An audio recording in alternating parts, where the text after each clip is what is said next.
どうも、ぷくともです。実はですね、最近とあるものにハマっちゃいました。それがこちら。水彩画です。とはいえ、小学校の頃の美術の授業で、ちょっと絵の具で絵を描いたかな程度だったので、もう水彩画をやろうにも何をどうすればいいのかわからなかったので、早速本を購入してしまいました。水彩画で描く美しい人というタイトルの本なんですけど、こちら人気画家さん6人の水彩画テクニックが豊富に詰まった本になってます。で、描いていく過程はもちろん素敵な作品もたくさん掲載されていまして、こんな絵描けるようになってみたいなと憧れるような作品がたくさん載っています。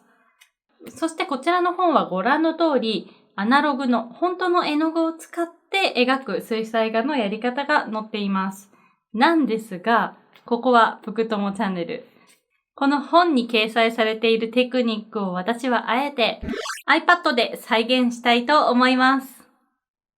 使うアプリはもちろんアナログのような書き心地が楽しめる Adobe Fresco です。本で学んだテクニックをデジタルに活かしていきますよ。では早速行ってみよう。それでは早速 Adobe Fresco を立ち上げます。キャンバスのサイズは何でもいいので好きなサイズを選んでファイルを開いてください。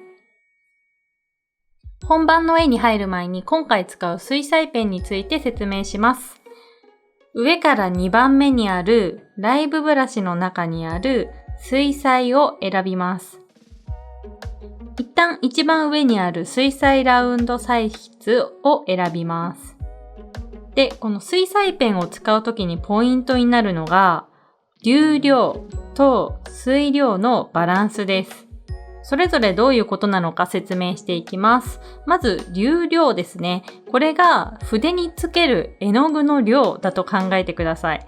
小学校の時とかに美術の授業で絵の具で絵を描いたこと皆さんあると思うんですけど、その時に絵の具をどれだけ筆につけるかで結構描き味って変わったと思うんですね。そんな感覚を思い出しながらやってみると分かりやすいと思います。適当に色を選んで、まず流量100の状態で塗ってみると、絵の具をたっぷりつけた状態なので色が濃く出ます。で、流量を減らしてみると、だんだん薄くなってきます。どれぐらいの濃さではっきり色を塗るかっていうのを考えるときは、この流量を調整するようにしてみてください。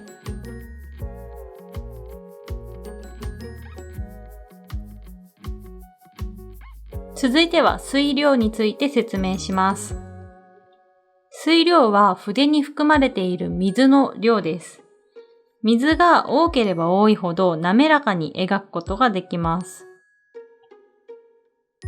今、水分量 100% の状態なんですけど、そうするとちょっとこんな感じで塗った時にむにゃんと滲むような感覚があります。で、そこから水分量を減らしていくと、だんだん筆の水分がないので、カサカサしてきます。こんな感じ。にじまなくて筆がカサカサ擦れるような書き心地に変わります。今回はこんな書き心地の違いを意識しながら水彩画ならではの色塗りをしていきます。ホーム画面に戻りまして、今回あらかじめ下書きを書いておいたので、こちらの絵を使っていきます。今回は色塗りがメインなので、線画を描くシーンはちゃちゃっと済ませてしまいます。線画で使うペンは、ピクセルブラシの中にあるスケッチの中の鉛筆を使います。下書きのレイヤーの不透明度を下げまして、下書きのレイヤーの上に新しくレイヤーを追加します。では本番書きしていきます。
線画が完成しました。そしたらいよいよ色を塗っていきます。まずは肌色を塗ります。色を塗る用のレイヤーを線画の下に追加します。そして先ほど説明したライブブラシの中の水彩ブラシを選びます。今回は水彩基本を選びます。そしたら水量を一番上100にしまして、流量は30ぐらいにしてください。そしたら肌色を選択します。で、塗るときに意識することなんですけど、下書きのところにうっすら書きました。こちらですね。今回は右側から光が当たっている感じで描いていくので、それを意識しながら左側は濃く塗って右側は薄く塗るようにやっていきます。筆を何回か重ねると色が濃くなっていきます。はみ出してしまっても大丈夫なので気にせずどんどん塗っていきましょ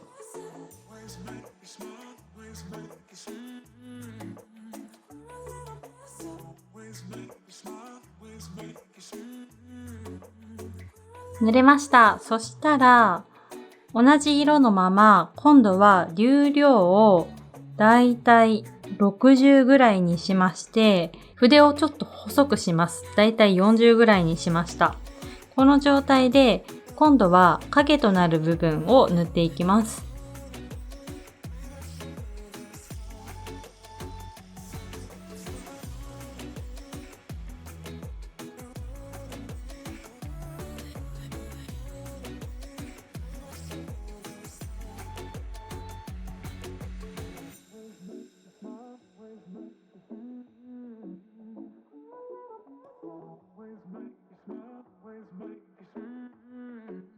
ちょっと影つけすぎちゃったなと思った時は2本指でタップすると元に戻れるので、戻りながらいい感じに影をつけていきます。この辺はデジタルイラストならではの特典なので、ふんだんに活用しちゃいましょう。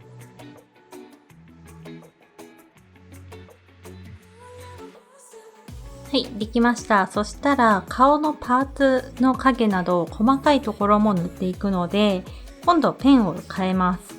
一番上の水彩ラウンド彩筆を選んで、筆のサイズをかなり小さくします。そうですね。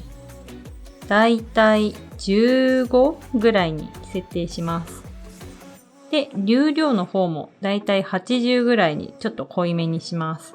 ここまでできましたら、紙の生え際にターコイズ色を塗っていきます。水色と黄緑色の間あたりの色を選択して、筆は水彩基本に戻しまして、流量はだいたい40以下で、水分量は100。この状態で塗っていきます。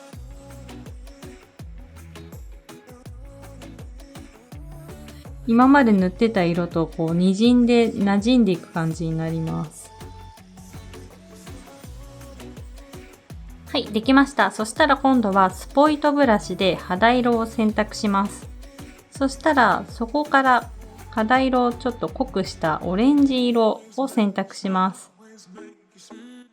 で、筆はまた水彩ラウンド彩筆に戻します。今度細かい部分を塗っていくので、筆のサイズ15以下になるように設定してください。私は8にしました。で、水分量ちょっと少なめにします。だいたい20ぐらいですかね。で、流量は80ほどにします。さらに影となる細かいパーツを塗っていきます。鼻の影とか耳の影とか追加します。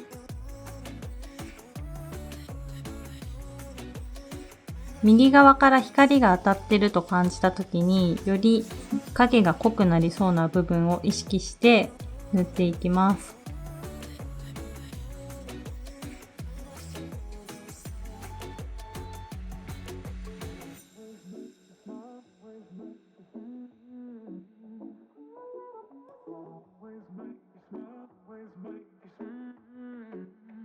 では、頬に色を塗っていきます。オレンジっぽいピンクを今回は塗っていきます。筆のサイズを大きくだいたい35ぐらいにして水分量を増やします。80ぐらいかな。もうこの辺になってくるとだいたい感覚で調整しながら塗っていきます。で、なんかちょっと濃すぎるなと思ったら、またタップして戻って、流量を減らしてっていう感じで、デジタルイラストならでは書き直しができるので、調整して自分の好みになるようにします。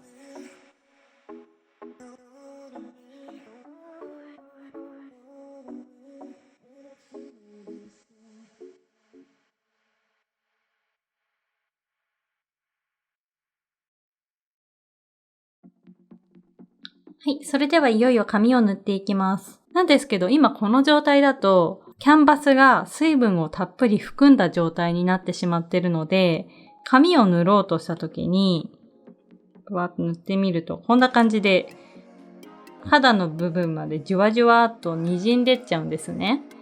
で、これを避けるために、一旦滲まないようにキャンバスを乾かそうと思います。今、色を塗ったレイヤーをタップして、一番下のレイヤーを乾かすというのを押します。そうすると、先ほどと同じように塗っても、肌の部分まで侵食して滲まないようになります。この状態で塗っていきます。筆は水彩ラウンド彩筆を選びます。では、紙を塗っていきます。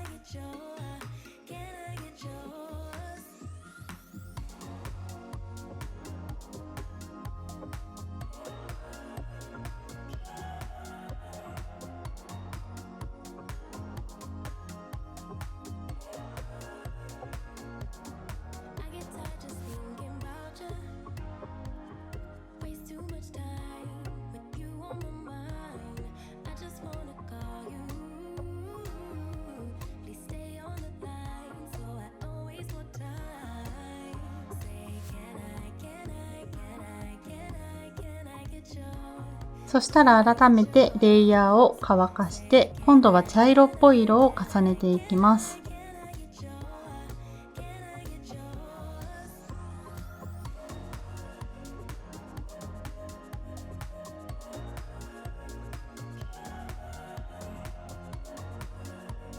今度改めて黒い色を取って滲んでしまっている部分を重ねていきます。水量は一番下の0にしておくのをおすすめします。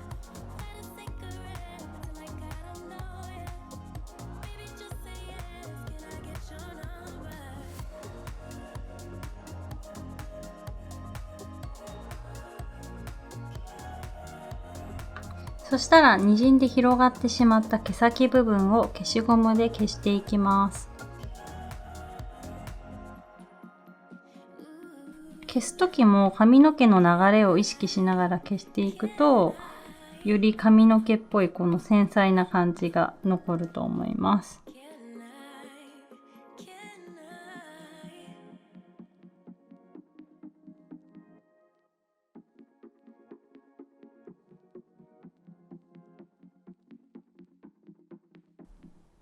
そしたら髪に今度はちょっと青っぽい色も足して透明感を出していきます。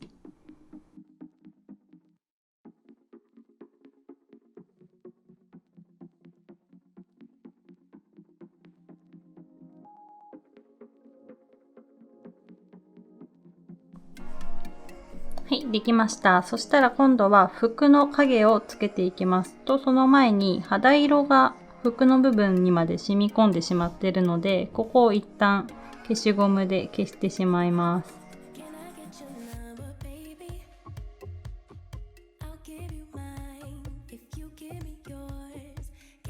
そしたらシャツの部分にグレー色の影を塗っていきます。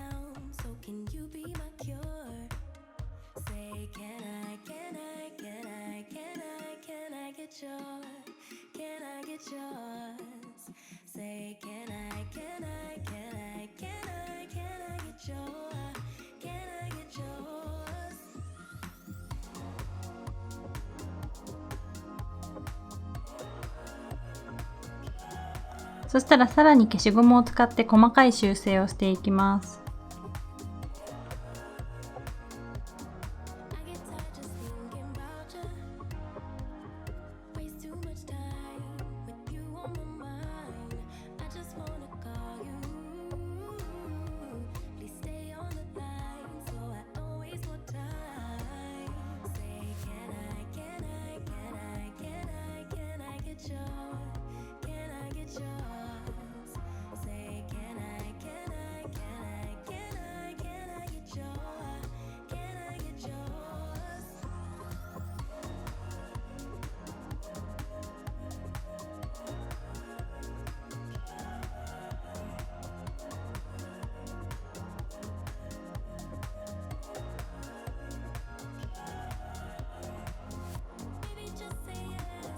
そしたら最後に顔のパーツを塗っていきます。細かい作業に入るので、一旦レイヤーを乾かします。そして筆を水彩ラウンド彩筆にしまして、細い状態、12とかそれぐらいに設定します。この状態で目元を描いていきます。目元の色は髪の色から取っていくと馴染みやすくなります。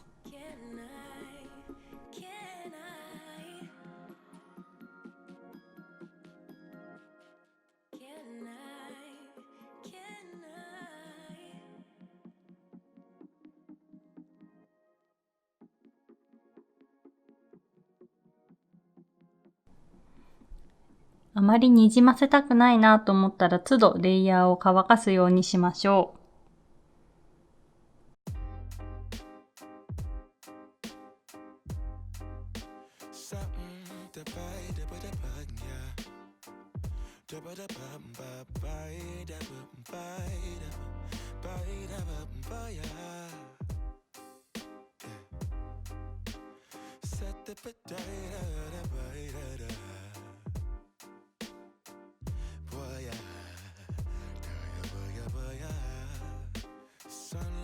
That always stays dinner by the waterway. It's that sweet life. Raise your cross. Made some dude crack a smile. He asked if I could stay a while. I'm living that high life. Time to catch a flight, but you can make me go.Unlocking all the memories of my new home. 光をつけたい部分は消しゴムで消すと便利です。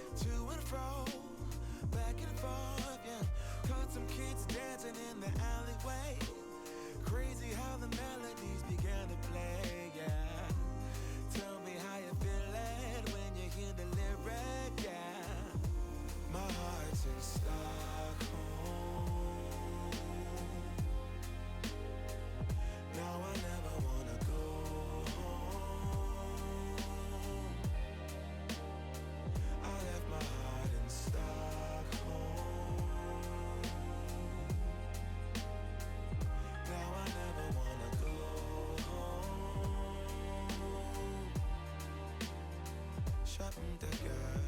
I brought a girl on my Vespa.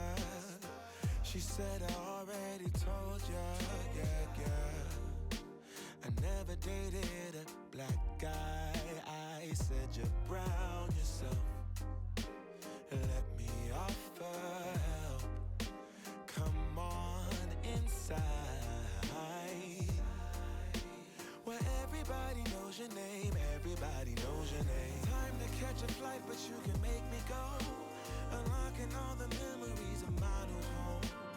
Ventilated echoes playing to and fro, back and forth, yeah. Caught some kids dancing in the alleyway. Crazy how the melodies began to play, yeah. Tell me how you feeling when you hear the lyric, yeah. My heart's in Stockholm.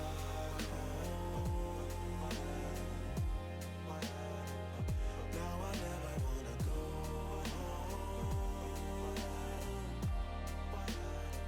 I left my heart in Stockholm. 人物が描けました。そしたら背景をつけていきます。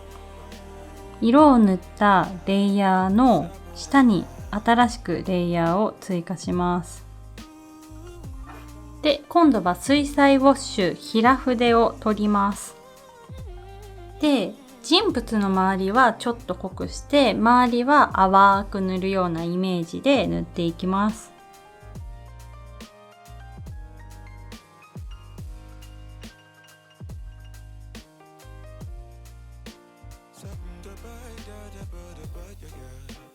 Sunlight that always stays in and by the waterway.